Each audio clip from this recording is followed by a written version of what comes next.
The compound which react fastest with the Lucas reagent.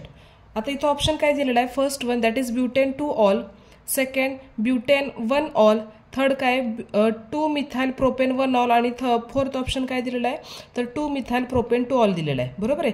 आता actually इथे Lucas reagent जरी दिलं असेल तर कुठलाही असू द्यात रिएजंट, डझंट मॅटर, कुठल्याही कंपाऊंडची किंवा कंपाऊंडची रिॲक्टिव्हिटी ही कशी इन्क्रीज होते विथ मोर क्राउडिंग ग्रुप.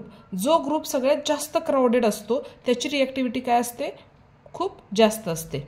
याच्यानुसार जर आपण रूल फॉलो केला तर बघा इथे ब्युटेन 2 ऑल जर बघितलं तर ब्युटेन 2 ऑलचं स्ट्रक्चर काय येणार आहे, CH3 CHOH, पुढे काय येणार आहे CH2 and then what CH3. Butane 1 ol म्हणजे OH फर्स्ट कंपाऊंडवर असेल. 2 मिथाइल प्रोपेन 1 ऑल म्हणजे काय असणार आहे, प्रोपेन दिलेलं आहे. प्रोपेन म्हणजे किती कार्बन्स येतील तर 3 कार्बन्स. 2 मिथाइल म्हणजे इथे काय असणार आहे, अजून एक मिथाइल ग्रुप असेल आणि 1 ऑल म्हणजे इथे OH असेल आपला. बरोबर आहे. म्हणजे हा असणार CH3, हा असेल H2 H आणि हा काय असणार आहे तर CH3.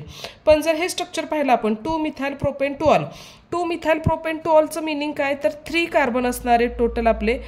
3 कार्बनमध्ये सेकंड कार्बनवरच OH पण असेल आणि मिथाइल ग्रुप पण असेल. म्हणजे जर आपण ऑप्शन पाहायला गेला तर हा सेकंडरी कार्बन येतोय.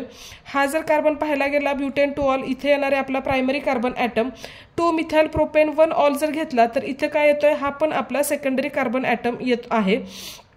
पण जर डी ऑप्शन पाहिला आपण तर डी ऑप्शनमध्ये काय होतंय तर 2 मिथाइल प्रोपेन 2 ऑल येतोय. म्हणजेच काय that is a tertiary carbon atom. हा कार्बन ॲटम कोणता असणार आहे आपला टर्शरी कार्बन ॲटम.